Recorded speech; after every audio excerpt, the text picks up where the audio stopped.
시청자 여러분 안녕하십니까. 굿모닝 포인트 경제연풍 시작합니다. 중국이 지난해 내수 부진 등으로 경제가 어려웠습니다. 사상 최대 그런데 무역 흑자를 기록해서 관심이 이목이 집중되고 있습니다. 트럼프 취임 이후 본격화될 미중 무역 2라운드를 앞두고 상당한 시사점을 주는 통계라고 할 수 있는데요. KB증권 리서치센터 박수현 연구위원 모시고 알아보겠습니다. 어서 오십시오. 안녕하세요. 경제사정 중국 어렵다 이렇게 알려져 있는데 통계를 보면 그렇지가 않아요. 일단 12월 수출입 통계 상당히 좋습니다. 12월 중국의 수출은 전년 동기 대비해서 무려 10.7% 증가를 했어요. 컨센서스가 7%대였는데 훨씬 능가했거든요. 이 자세한 내용을 좀 알려주세요. 네, 굉장히 아이러니하지만 트럼프를 앞두고 중국의 수출 경기가 호황에 좀 들게 넘어갈 수 있게끔 하는 연결고리들이 좀 강화됐다고 볼 수 있습니다. 그러니까 어떤 거냐면 중국이 미국의 영향으로 여러 가지 제조기지로서의 역할이 약화된 건 맞는데요. 예.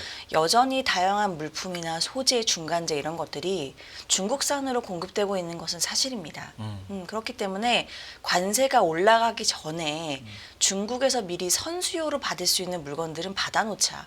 트럼프는 당선인 자격으로 이미 관세 인상에 대해서 예고를 해왔기 때문에 사실은 기정사실화되어 있는 부분인 거고, 그렇다고 하면 굳이 같은 물건을 비싸게 들여오거나 혹은 공급에서의 차질이 생길 수 있는 이슈가 관세로도 연결될 수 있기 때문에 그러면 미리 또 미국 같은 경우에는 연말에 소비 시즌에 또 들어왔기 때문에 여러 가지 수요들을 반영해서 미리 선제적으로 관세 인상 전에 어떻게 보면 올해죠. 올해 1분기 정도 수요를 당겨서 가져왔다. 이렇게 좀 볼 수 있는 거고, 이런 부분을 여실히 볼 수 있는 부분이 중국에서 미국으로 나가는 수출이 얼마인지를 보면 될 것 같아요. 그렇죠. 이게 12월이 전체 수치가 10.7%로 수출이 나왔었는데 미국향으로 나간 게 15.6%였습니다.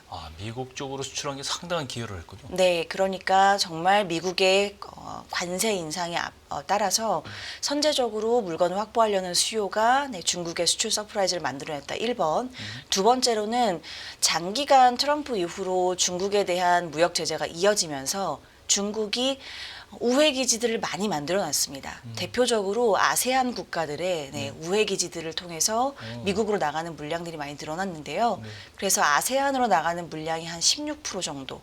그러니까 우회 수출, 두 번째로 미국에서 선수요 반영하는 거. 이거는 굉장히 건강한 수출 구조라고 좀 보기는 어렵습니다. 그렇겠죠. 네, 그래서 이 두 가지가 지금은 12월에 중국의 수출의 서프라이즈를 만들었다고 볼 수 있습니다. 그렇군요. 작년 한 해 무역액을 보면 굉장해요. 전체 무역액이 43조 8,500억 위안, 달러로 보면 3조 1,000억 달러 정도 되는데 이 무역 수지 흑자폭이 9,900억 달러에 달했습니다. 우리나라가 3,000억 달러 좀 넘잖아요. 3배 넘는 그런 수치인데 중국 경기 굉장히 좋지 않다고 했는데 한 해만 봐도 전체적으로 봐도 지금 미국향 수출이 연말 되면서 증가했다고 하셨는데도 전체적으로 봐도 이게 굉장히 놀라운 숫자란 말이에요. 일단은 우회 수출을 통해서 여전히 중국이 수출 물량들을 어느 정도 늘려갔다라는 거를 좀 감안해 볼 필요가 있을 것 같고요. 그리고 두 번째는 중국이 이 저가 수출에 따른 저가 수출. 영향들을 긍정적으로 좀 이러한 부분들이 연결되어 있다고 볼 수 있을 것 같습니다.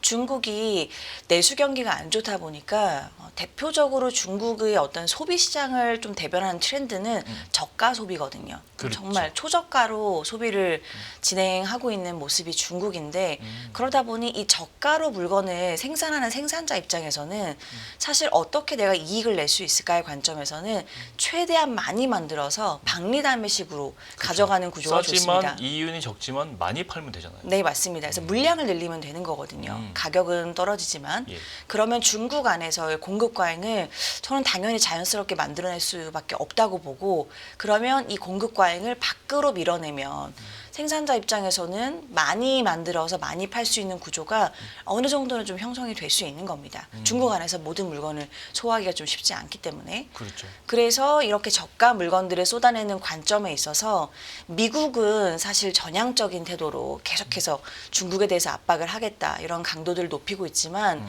미중 갈등에서는 칼자루를 미국이 쥐고 있거든요. 미국이 그렇죠. 중국산 제품 수입을 많이 하기 때문에. 네. 근데 중국과 기타 국가, 특히 대표적으로 우리나라 같은 국가들이 볼 때 칼자루를 쥐고 있는 게 어찌 보면 중국이 될 수 있습니다. 네. 중국이 수입을 하는 물량이 다른 국가들한테는 많기 때문에. 그렇죠. 네, 그렇기 때문에 중국이 저가로 쏟아내는 물건들에 대해서 대단히 보복적인 조치를 취하기가 좀 쉽지 않은 것이 사실입니다. 그러다 보니 중국이 저가지만 퀄리티도 좋은 제품들을 최근에 내놓고 있고요. 네. 그래서 우리나라의 BYD 포함해서 샤오펑 뭐 이런 굉장히 저가지만 퀄리티가 좋은 전기차들을 이제는 공급하겠다는 얘기들을 하고 있는데 이미 유로존이나 동남아시아 같은 국가들에는 이런 것들이 많이 보급이 되어 있고 그래서 저가이지만 좋은 내구성을 가진 물품을 가지고 올해의 무역 흑자가 굉장히 좋은 숫자를 기록했다. 이렇게 좀 볼 수 있겠습니다. 이제 다음 주면 트럼프 2기 행정부가 출범을 하는데 그러면 이제 그동안에 주창 예고했던 미중 관세 전쟁, 무역 전쟁 이게 벌어지고 이 관세율을 실제로 진짜 때리느냐 중국에 대해서 이게 이제 관건인데 작년 한 해 중국의 연간 대미 무역 흑자 규모는 3,599억 달러. 이게 이 지난해 작년 대비 그 전년도 대비해서 5.9%나 증가한 거예요. 미국 입장에서는 중국 제품이 계속 무역 흑자, 이 무역 교역에서 지금 중국의 적자를 기록하고 있는 그런 말이에요. 그러다 보니까 이제 이런 얘기가 나오는데 그러면 이제 이런 지형이 바뀔 수가 있는 거죠. 우리가 이제 그걸 걱정하고 있는 건데 걱정하는 게 아니라 큰 변수가 될 것이다라고 보고 있는 건데 트럼프 취임 이후 2기 행정부 출범하면 이게 어떤 변화가 예상될까는 많이 그동안 예상이 나왔어요. 어떻게 보세요? 일단 저는 1기 행정부 때처럼 트럼프가 중국을 압박하기는 할 건데요. 강대강으로 과연 치닫을까? 저는 그건 좀 아닐 수 있겠다는 생각이 듭니다. 어떻게 그 그림을 보고 있냐면 일단 첫 번째로 1기 행정부 때는 트럼프가 중국에 대한 어떤 압박을 강화하고 관세를 올리는 게 목적이자 목표 두 가지가 좀 일치했다고 볼 수 있는데 네. 사실 2기 행정부는 1기 행정부 때 있던 과실을 가지고 중국을 압박하는 건 어떤 목적은 아닐 수 있겠다는 생각이 듭니다. 그러니까 관세를 가지고 원하는 것들을 얻어내는 수단으로 활용을 할 것 같아요. 궁극적으로 관세 인상 끝 이렇게 가는 게 아니고요. 미국이 원하는 건 트럼프가 원하는 건 결국 미국산 제품을 중국이 많이 사줘라. 그래서 아까 이제 앵커님도 언급해 주셨지만 대미 무역 흑자를 줄여라라는 게 결국엔 목표이고 여기서 원하는 건 미국의 마가 정책에 의해서 미국산 제품들을 중국이 많이 사가면 네, 뭐 트럼프는 여기서 원하는 목적을 달성을 하는 겁니다. 그러면 1단계 무역 합의 때 트럼프가 사실 원했던 어떤 이 목적의 첫 번째 단계를 좀 달성할 뻔했어요. 그게 미국산 대두나 원유 같은 것들을 중국이 사주기로 약속했었거든요. 그런데 이걸 약속한 시즌에 트럼프 임기가 끝나버렸고 그 다음에 이 팬데믹이라고 하는 사실 이슈가 터지면서 그렇죠. 네, 중국이 이 약속했던 물량의 100%를 사주지 못했습니다. 60% 정도밖에 사지 못했기 때문에 당연히 나머지 40%를 트럼프가 사도록 압박을 할 것 같고 그게 이제 압박하는 수단이 또 관세가 될 것 같고요. 그리고 2단계 무역 합의도 진행할 가능성이 있다고 봅니다. 중국 관점에서는 사실 굳이 관세를 또 1기 행정부 레벨에서 떨어지지 않았는데 더 높여서 지금 중국 경기를 힘들게 만들려고 하지 않을 거기 때문에 그런 무역 합의에 대해서 긍정적인 검토를 할 수 있을 것 같습니다. 다만 바로 제시하는 거를 받아들이지는 않을 것 같고요. 네. 중간중간에 왔다 갔다 하는 것들이 생기겠지만 이 조율하는 과정에서 강대강으로 서로 양방향으로 갈라질 건지 그래도 한 방향으로 수렴할 건지의 관점에서는 저는 좀 후자의 가능성이 있을 것 같고 수렴하는 과정에서 가장 중요한 역할을 할 거로 저는 보여지는 게 이 강대강으로 치닫지 않는 과정에서의 핵심 인물은 저는 네, 일론 머스크라고 봅니다. 네, 일론 머스크가 사실은 뭐 제2의 키신저가 될 수 있다. 뭐 이런 이야기들을 도는데요. 키신저만큼 정말 중국에 대해서 여러 가지 다방면으로 수용적인 태도를 보일지는 모르겠습니다. 왜냐하면 일론 머스크는 아시는 것처럼 이제 비즈니스맨이기 때문에 본인이 중국 안에서 사업을 하는 관점에서의 여러 가지 긍정적인 면들을 어떻게 가져갈 수 있을지에 대한 검토가 들어갈 것 같고요. 그래서 미국이 지금 임시 예산안을 통과시켜서 여러 가지 뭐 이슈들이 좀 있었는데 임시 예산안 안에 원래는 중국에 대한 이 압박 조치들을 위한 예산을 확보하도록 되어 있었는데요. 네. 이게 제외가 됐습니다. 어. 네, 이거는 이제 민주당의 의원이 문제 제기를 했던 거고요. 근데 민주당의 이 의원이 제기한 내용에 의하면 일론 머스크가 공화당 의원들을 설득해서 이 대중 제재 조항에 필요한 예산 항목들을 제외하도록 압박을 한 것 같다. 이렇게 얘기가 나왔거든요. 네, 이런 것들을 봐도 사실 이러한 이슈가 아예 없었다고 하면 언론 보도 자체가 안 됐을 거라고 보고요. 그렇겠네요. 그렇다고 하면 일론 머스크가 중국과 미국과의 아까 말씀드린 여러 가지 부딪히는 지점에서 조금은 더 완화적인 부분들로 갈 수 있는 역할을 좀 하지 않을까. 네, 이렇게 좀 보고 있습니다. 그렇군요.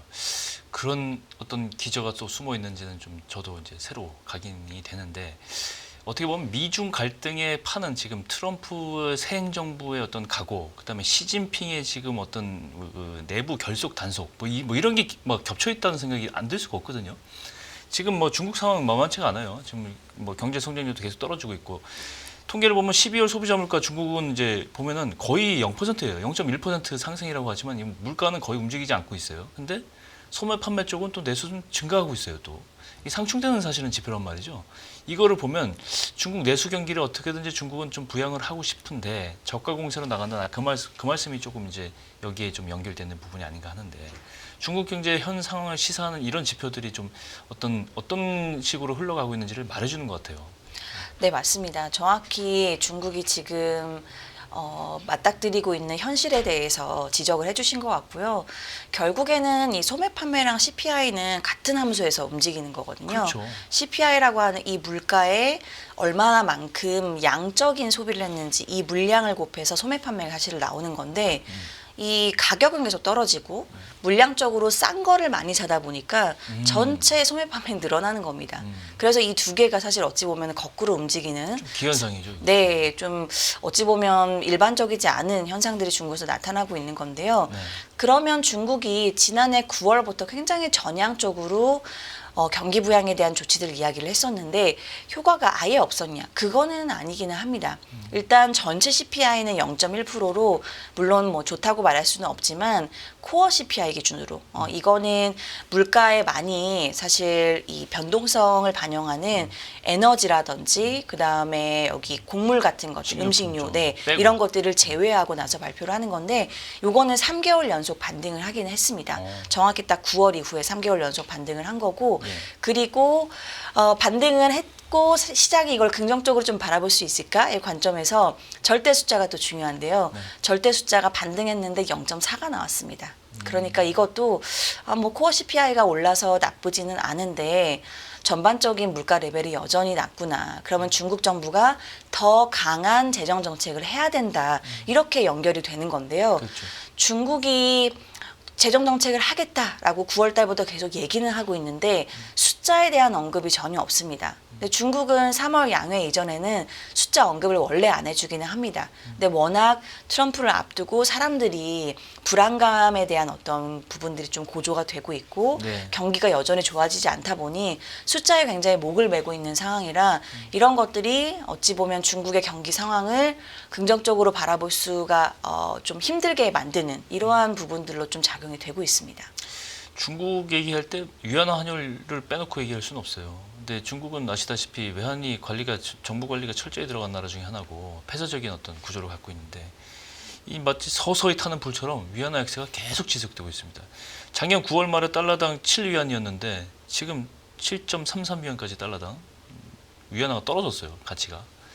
이 얘기는 중국 입장에서 우리가 보면은 통상적인 일 같지만 중국 입장에서 중국이라는 나라를 놓고 보면 이거는 굉장히 좀 이례적인 일이란 말이죠. 트럼프 행정부의 관세 폭탄이라든가 미중 금리 금리 차이 확대 뭐 이런 요소들을 중국 정부가 어떻게 관리를 하느냐가 이제 관건이 되는데 위안화 약세가 계속되는 거는 어떤 의미로 좀 볼 수 있을까요? 이건 당연히 트럼프를 저는 의식한 조치라고 봅니다. 트럼프 행정부가 이제 2기가 들어오고 나면 중국에 대한 대대적인 관세 조치를 하고 중국도 이에 따른 보복 조치들을 일정 수준 하게 될 텐데 그게 어찌 보면 관세 인상의 영향을 상쇄할 수 있는 게 또 환율인 거거든요. 네, 환율로 수출하는 단가를 낮춰서 관세가 올라가는 부분들을 일정 수준은 상쇄할 수 있는 조치가 될 수 있는 거고요. 두 번째로는 트럼프 입장에서는 사실 달러가 강해지는 거를 그렇게 선호하지 않습니다. 그렇죠. 네, 미국이 마가 정책에 의해서 수출을 하고 제조를 하고 이러려면 사실 미국 달러도 너무 강하면 안 되기 때문에 중국이 환이 약해지면 사실 어떻게 보면 반대급부로도 미국의 환이 강해질 수 있는 뭐 이러한 연결관계가 있기 때문에 중국 입장에서는 환을 최대한 절하시켜 놓고 트럼프를 딱 협상 테이블에 만났을 때 트럼프가 이거 환율 문제가 좀 있는 것 같다라고 하면 그러면 거기서 올라가는 레벨들을 어느 정도 협상해서 결론을 타결을 이제 시키게 되면 중국 입장에서는 나쁘지 않은 선택이 될 수 있다. 이렇게 좀 판단을 한 것 같습니다. 그럼 절하 레벨을 많이 안 만들어 놨는데 협상 테이블에 올라가면 트럼프 입장에서는 이게 굳이 협상 수단으로서 매력적으로 다가오지 않거든요.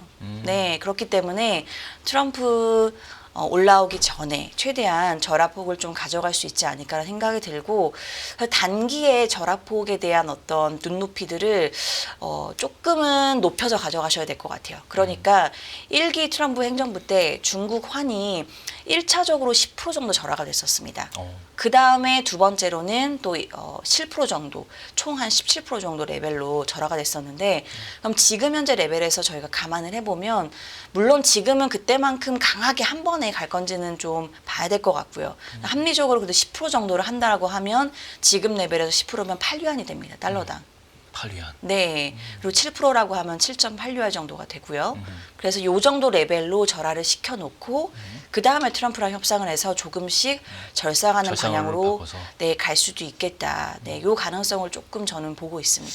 미중 양측의 어떤 그 금융 무기들이 상당히 여러 가지 다각도에서 진행이 되고 있다 이렇게 느껴지는데 중국은 뭐니 해도 그래도 성장률 지금 시진핑이 제일 그 신경 쓰는 게 내수 진작을 통한 진짜 중국 국민들의 인민들의 생활 수준을 유지해주고 불만이 터져나오지 않게 하고 그게 대표적인 지표는 경제 성장률이라고 저는 생각하는데 많은 분들이 이제 지금 현재로서는 중국이 5%를 유지를 해야 그래도 크게 반발이나 혼란이 없을 것이다. 근데 올해 아직 집계는 정확하게 안 나왔는데 5%가 살짝 안 될 걸로 보인다는 의견이 많거든요. 근데 2025년 성장률은 또 5%보다 더 낮아질 가능성이 거의 확실하다. 뭐 이렇게 주장하는 분들이 많고. 중국 경제 올해는 좀 어떻게 리바운드를 할 수 있겠습니까? 지금 엄청난 돈을 지금 내수진자가 부동산 경기 활성화에 지금 쏟아붓고 있는데 중국 정부가. 네, 일단은 17일 날 이번 주죠. 지난해 연간 기준으로 GDP가 4분기 GDP랑 같이 발표가 됩니다. 네. 요거는 5% 달성이 가능할 수도 있을 것 같습니다. 아이러니하게도 왜 그런가? 트럼프에 따른 영향 때문에. 그러니까 네, 4분기에 생각보다 무역이 좋았습니다. 수출 경기가. 그렇죠. 그러다 보니까 4분기에 만약에 GDP 성장률이 5.2%가 나오면 연간으로 5%가 가능해지기는 합니다. 그렇군요. 네, 근데 이게 미국에 따른 이 제재 조치가 강화될 것을 대비해서 미리 선수요 물량들을 반영한 것들 때문에 4분기 생각보다 수출 호조에 따른 네, 흐름이 나쁘지 않을 수 있겠다. 그러면 이제 올해를 봐야 되는 거죠. 그렇죠. 이거는 다들 아는 겁니다. 중국 경기가 대단히 좋아져서 5% 달성이 아니라 여러 가지 건강하지 않은 이슈 때문에 5%가 됐다. 이렇게 지난해는 좀 볼 수가 있는 거예요. 5% 달성이 돼도. 그래서 올해는 그럼 정말 중국이 취하고 있는 내수 부양 정책에 의해서 5%가 될 수 있을지 이거는 일단 전개되는 과정들을 좀 봐야 되는데요. 중국이 양회에서 재정 정책을 지난해 대비해서 저는 올릴 거라고 보지만 시장 예상치를 크게 상회하지는 않을 것 같습니다. 이거는 어떤 그림이냐면 트럼프가 중국에 대해서 압박을 하겠다라고 했지만 정확히 언제 얼만큼을 연간 내에 지속적으로 할 건지는 이 스케줄을 공개하지는 않죠. 가봐야 알죠. 네, 그래서 중국도 거기에 따른 대응 방안들을 부양 조치랑 같이 연결해서 할 것 같습니다. 즉 굉장히 강한 어떤 KO패를 날릴 수 있는 이러한 전술이라고 하죠. 그렇죠. 그거를 한 번에 3월 양회에 다 오픈하지 않고 중간중간에 저는 발표할 가능성이 있다고 보고요. 그래서 중국도 지난해 12월에 경제공책회의라든지 정치국회의라든지 중요한 정치회의를 했는데 여기에서 언급됐던 여러 단어는 우리가 앞으로 시리즈로 정책을 펼칠 거다. 그런 얘기들을 많이 했습니다. 시리즈라는 건 한 번 하고 끝나는 게 아니죠. 그렇죠. 그렇지만 이 주식 시장을 바라보는 관점에서는 한 번에 지금 3월 양회 크게 강하게 해줘서 좋아질 거라는 좀 신뢰를 주기를 원하고 있는데 그러지는 않을 것 같습니다. 그렇군요. 그래서 어찌 보면 이 권투 경기에서 잽을 날린다고 하죠. 중간중간에 이렇게 미국의 조치에 따라서 대응 방안들을 내놓는 그래서 3월 양회에는 딱 시장이 예상하고 있는 재정 적자율 4% 정도. 그다음에 특별 국채도 컨센서스가 한 2에서 3조 정도로 나오고 있는데 이 정도 레벨로 나오고요. 혹시라도 제재 조치가 미국에서 너무 강하고 중국 경기가 생각보다 부진하다고 하면 저는 추경을 할 가능성이 좀 있어 보입니다. 그러면 결국은 상황에 따라서는 추경을 동원해서라도 네. 미국에 대응하는 내수 진작 정책을 쓰고 거기다 또 재정을 쏟아부을 수 있다. 네, 그래서 이렇게 정리가 5%를 되는 거죠? 어떻게든 만들려고 할 만들려고. 텐데 이 그림을 연초나 상반기 중에 굉장히 두드러지게 보여지는 않을 것 같습니다. 네. 다시 정리해도 뭐 시진핑이나 트럼프나 이 정치적 목적과 어떤 국민들에게 보여주는 오스텐시브한 뭐 표면적인 걸 달성하기 위해서 최선을 다할 것은 분명합니다. 네. 어떤 방식으로 진행이 될지가 굉장히 관건인데 투자자 입장에서 보면 중국은 그래서 이제 사실 뭐 그동안 많이 한때는 핫한 시장이었고 지금도 뭐 가능성이 있는 시장이긴 한데 투자 입장에서 보면은 중국 대신해서 이제 뭐 인도를 선택하는 목소리가 작년부터 계속 나오고 있고 근데 그럴만한 게 인도는 성장률이 중국의 게임도 안 됩니다. 지금 중국이 5%를 밑돌 것으로도 예상이 되는 상황에서도 인도는 지금 2023년에 8.2% 성장했죠. 네, 맞습니다. 그죠. 작년에는 한 7%좀 넘을 걸로 예상되고 있고 올해도 뭐 비슷할 것으로 예상이 되는데 이 대표적으로 인도 자동차 소매 판매를 보면 전년 대비 8.3% 24년 전체적으로 자동차 수 8.3% 대단히 뭐 크게 성장한 거죠. 이것만 봐도 이제 알 수가 있고 이 전체 소비 시장의 분위기는 인도는 굉장히 좋다. 근데 뭐 경제론도 나오는 건 제가 봤는데 인도 시장 올해는 어떻게 전개될지 좀 궁금합니다. 네, 일단 인도는 3월부터 4월까지 회계연도 기준으로 3월이죠. 네, 모든 이 데이터들이 나오게 됩니다. 경제 네. 데이터들이. 네. 그래서 지금 들어와 있는 FY25에서 보는 그림에서는 지난해 3월부터 올해 4월까지죠. 네. 지난해 4월부터 올해 3월까지 요 그림이 이제 FY25라고 보시면 되는데 요때 GDP 성장률이 사실은 한 단계 조금 더 떨어질 걸로 예상이 나오고 있기는 합니다. 그래서 6.5% 정도로 예상치가 나오고 있기는 한데요. 지금 인도는 가장 큰 문제점이 모디도 이걸 고치기 위해서 모디 총리가 노력을 하고 있는데 여전히 고용 시장에서 45% 정도가 농업에서 나옵니다. 그러다 보니 이 농업이랑 연결되어 있는 여러 가지 경제에 미치는 파급 효과들이 굉장히 큰 거죠. 근데 이제 이 농업이 아니라 2차 산업, 제조업 쪽으로 넘어가야 되는데 그 속도가 우리의 예상보다는 그렇게 막 높은 수준이냐 그렇게 보기는 좀 여전히 쉽지는 않기는 합니다. 인도 내에서 여러 가지 반발도 있고요. 고쳐가야 될 문제들이 많아서 그러다 보니 어떻게 작황이 움직이냐 이게 인도의 소비 시장에 굉장히 중요한 요소가 됩니다. 그렇군요. 네, 농민들 비중이 크다 보니까 작황이 안 좋아지면 소비를 할 수 있는 여력이 줄어들 수밖에 없는 거예요. 근데 지난해 연말 시즌 부근부터 시작해서 10월 이후에 인도의 강우량이 상당히 굉장히 높게 나왔습니다. 그러다 보니까 이 작황이 안 좋아질 수밖에 없는 거죠.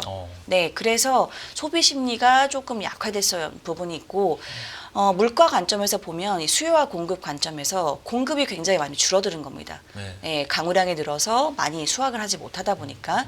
근데 하필이면 인도가 10월 이후가 디왈리 축제라고 해서 소비 대목입니다. 뭐 중국의 춘절 같은 시즌이라고 보시면 네, 돼요. 네. 그러다 보니까 수요는 강한데 공급이 또 줄어서 물가가 막 위로 굉장히 많이 튀는 모습이었습니다. 인도의 중앙은행이 주로 4월부터 죄송해요. 그 4%에서 6% 정도를 CPI가 우리가 용인할 수 있는 레벨이다라고 했는데 6%를 넘어갔습니다. 물가가. 네, 그러다 보니까 경계심이 커질 수밖에 없는 상황에서 사실 인도 증시가 그때부터 조금씩 꺾이는 모습들을 보이기는 했는데요. 그러면 앞으로의 그림은 어떨 건가? 다행히도 올해 들어와서 마침 최근에 인도에 CPI가 나왔는데 CPI가 한 단계 좀 많이 떨어져서요. 5% 정도 레벨로 내려왔습니다. 네. 그러다 보니까 지금은 인도의 물가 레벨을 그렇게까지 크게 걱정할 상황은 아닌 것 같고 물가가 또 내려온 가장 중요한 배경이 다시 이제는 인도에서 라비라고 하거든요. 네. 네, 이게 겨울철에 파종을 해서 봄철에 수확하는 거. 요 물량들이 좀 긍정적으로 나올 것 같다. 강우량이 다시 좀 정상적으로 돌아와서요. 공급이 늘어나다 보니까 당연히 요건 또 농민분들의 소득이 늘어났다로 연결해서 볼 수 있는 부분인 거고, 그래서 자동차 판매도 특히나 농촌 소비랑 많이 연결되는 트랙터나 오토바이, 네, 이런 쪽의 판매량이 월등히 좋았습니다. 그리고 특히나 2025년에는 인도 정부가 보조금을 한층 더 올려서 지급할 계획입니다. 이렇게 자동차 측에 있어서 특히나 오토바이도 전기 오토바이 같은 쪽. 네, 이런 쪽은 농촌에서의 수요가 상당히 강하기 때문에 연간의 농촌의 수요가 괜찮다고 하면 인도 경기도 사실 조금 소비시장 연결해서 기대해 볼 수 있는 부분들이 생길 것 같습니다. 그렇죠. 그렇지만 인도 루피아 환율이 지금 사상 최저, 달러가 강세를 보이고 있는 통화 중에 하나인데, 이게 올해 전체적으로 인도 투자와 관련해서는 어떻게 좀 해석할 수 있을지, 이것도 마지막으로 좀 설명 좀 해주시죠. 네, 좀 사실 루피아 때문에 걱정이 굉장히 많으세요. 지금 86루피, 달러당 86루피, 이게 사상 최저, 이거 달러 입장에서 보면 사상 최고고. 맞습니다. 네. 그래서 저항선이 한 83, 84, 요 정도 루피에서 움직이다가 86을 뚫고 이제 올라간 건데요. 그러니까요. 인도는 사실 수출 주도형 국가로 바꾸고 싶은 이 구조적인 변화를 좀 꿰고 있기는 한데 아직까지 그렇게 움직이고 있지는 못합니다. 그러다 보니 월등히 수입하는 물량이 수출하는 물량보다 많아요. 특히나 원자재는 압도적으로 수입하는 물량들이 많은데요. 만성적인 그래서 무역 적자 국가입니다. 그래서 특히나 환이 강세로 움직이기가 좀 쉽지 않은 구조입니다. 특히나 미국이 최근에는 금리 인하 보폭이 좀 줄어들고 여기 금리 인하가 생각보다 빨리 마무리될 수 있다. 미국의 지표가 워낙 좋다 보니까요. 예. 그래서 미국 달러가 강해지면 상대적으로 루피아는 더 약해지는 거라서 양방향으로 좀 영향들을 받고 있는데 일단은 그러면 이 문제가 굉장히 크게 악화될 건가의 관점에서는 저는 그렇지 않다고 보고 있기는 합니다. 왜냐하면 아까 말씀드린 인도의 경기가 물가랑 연결해서 연간 내내 안 좋을 거면 사실 내수에 따른 불안감들 때문에 루피아가 더 약해질 수 있는데 그거는 사실 저는 좀 아닐 수 있겠다라는 이야기들을 말씀을 드렸고 두 번째로는 여기서 굉장히 악화되는 시나리오로 가려면 인도가 가지고 있는 외환 보유고가 월등히 굉장히 IMF가 얘기하고 있는 어떤 기준 수치보다 낮다라고 하면 문제가 될 수 있는데요. IMF는 통상 이 하나의 국가가 보유하고 있는 단기 외채의 3배 정도 물량의 하나 달하는 물량 그 외환 보유고를 보유하고 있지 않으면 위험하다. 이렇게 보는데요.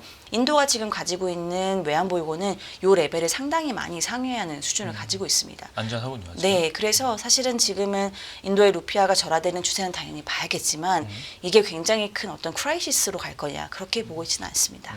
그래서 짧게, 그래서 올해 인도 경제 전망 어떻게 보십니까? 일단은 가장 중요한 건 얼만큼 외자 유치를 모디 총리가 더 적극적으로 할 수 있을지가 가장 중요할 것 같습니다.